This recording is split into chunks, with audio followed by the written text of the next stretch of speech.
they put this suction cup on the baby's head, and they attach it to suction, okay? And hopefully guide the baby out. The problem is you can have problems, okay? First thing is pop-offs. The cup will actually pop off their head. They're allowed so many pop-offs, just so many. I think your book says 6. I've forgotten what it says. So if it doesn't work, we're going to have to do something else.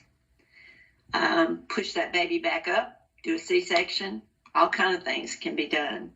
But they try to do it vaginally. I have to tell you that nowadays, liability is so expensive for doctors, and the lawsuits are frequent, that if they have this kind of a problem and can't get the baby out, they're going to do a C-section because they don't want the liability of something happening to that baby. They can get fractured skulls, they can get all kind of things. And so the doctor's going to do a C-section most likely. If they've done the ultrasound and they see how big this baby is and they know how small mom is and they think the baby can't get through, they're going to do a C-section. I haven't seen forceps used yet, and I've been doing OB for a long time. So I don't think they do that very often. The thing that can happen is they can do nerve damage to the face, okay? And the baby can wind up with Bell's palsy or other things, okay? And the baby has to be down a certain measurement for the forceps to work. And so it's not used very much, okay? Says they have to be at a +2, okay? When the station is +2 or greater, but the head is not yet showing on the perineum. And I was going to get forceps to bring to class, but I never did. There are several different kinds. They talk about Kelly forceps in here, and I couldn't find them, okay? So then you have operative vaginal delivery indications. Prior to the birth attendant using either forceps or vacuum extraction, there are several requirements that must have already occurred. These include that the cervix must be completely dilated, the membranes must already be ruptured, the fetal head must be engaged, satisfactory maternal anesthesia should be in effect, and the woman has consented to the procedure. So that consent becomes really important because they're going to get in the middle of this and not have that consent. So need to think about that, right? Any problem that causes the second stage of delivery to be prolonged or any situation of concern that is likely to be relieved by delivery of the infant may be an indication for assisted delivery, okay? And it gives you the reasons. Maternal indications include fatigue on the woman's part, medical conditions such as heart or lung disease, and prolonged second stage of labor. So the second stage is delivery of the baby, right? Complications, because operative vaginal delivery is invasive, there are associated risks. Neonatal, cephalohematoma, retinal, subdural, and subgaleal hemorrhage, and that's usually with a vacuum. Facial bruising, facial nerve injuries, skull fractures, and seizures are more common with forceps. Okay, and mom is at higher risk to have episiotomy. Okay, so that might cause her to get one of those. Soft tissue trauma, some of those other things with the forceps. That makes sense to me. All right, and we get to the C-section. Now we're getting to the more serious part. A cesarean birth is the delivery of a fetus through an incision made into both the abdomen and the uterus. So when they do this incision, they're cutting through two layers, right? They're cutting through the abdominal muscles and tissue, and then they have to cut into the uterus. The types of abdominal incisions are shown on page 230, okay? The classic vertical incision is used more for emergencies than anything else now. If you think about it, you're cutting through every muscle in the abdomen. B is the low cervical. In other words, it doesn't go up the entire abdomen. It's just that bottom part. And then C is the low cervical, which is referred to as the bikini cut all the time. My girlfriend went in for surgery, and she put a note on her abdomen that said, "Don't cut the dark meat." She had a tan, and so she said, "Don't cut the dark meat," on a sticky note on her belly. So it was funny at the time. She was pretty funny. All right. So the vertical incision is used for emergencies, right? Indications for a C-section are multiple, okay?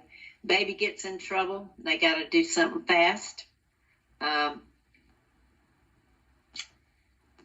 They know ahead of time that baby's too big. Let's see what else.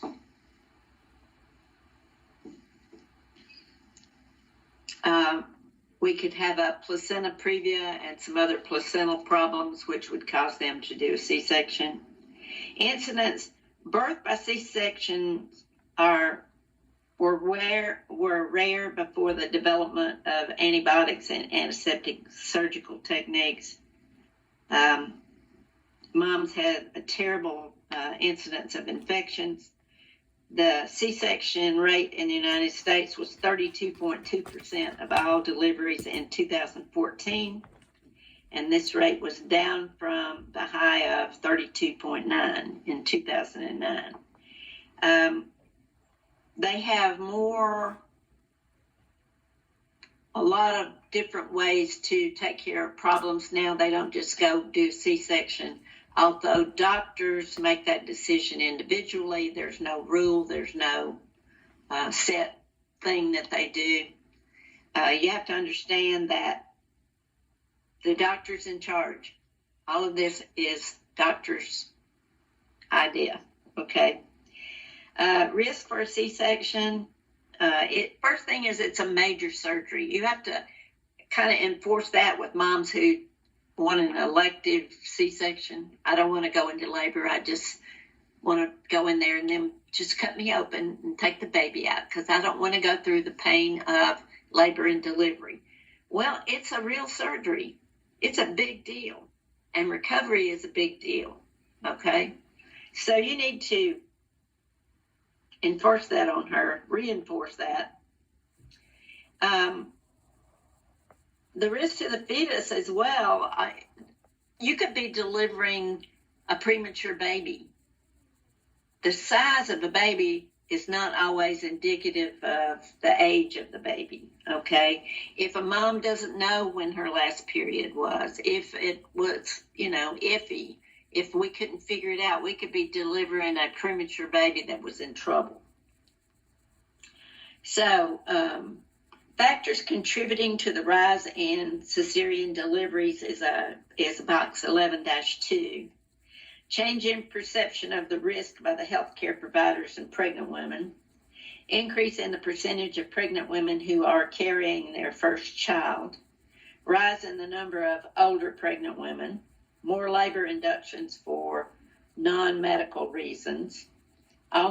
Almost universal use of continuous electronic fetal monitoring, which carries with it high false positive indications of fetal compromise. Trend toward delivering breech presentation by a cesarean birth. Return to the adage, once a cesarean, always a cesarean. A decrease in VBAC attempts.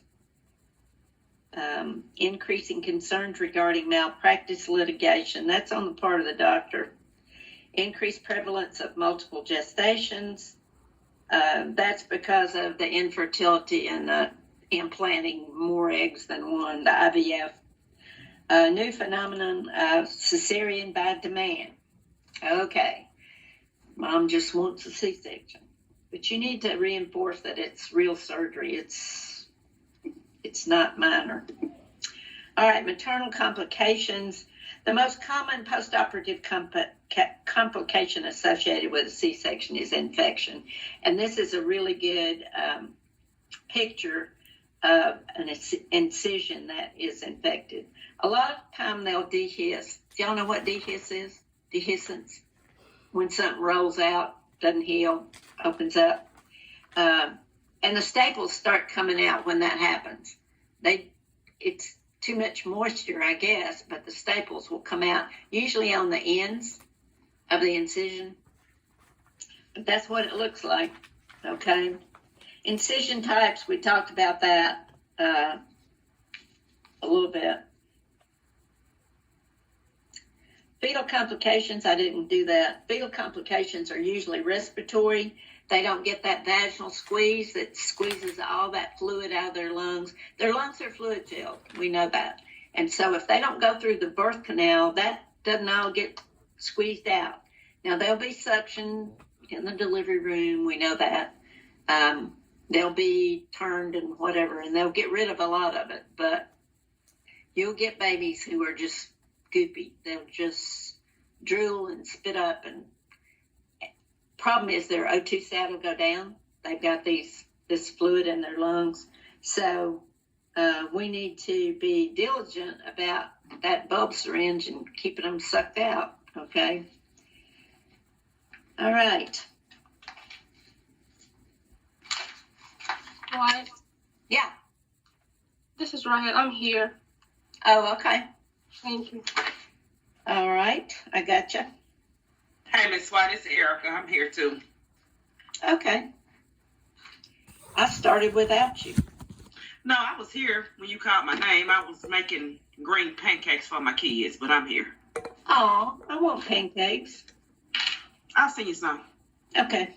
I love pancakes. When the whole family will go to Cracker Barrel or something, I always get pancakes. Everybody else gets these huge platters of food with meat and eggs.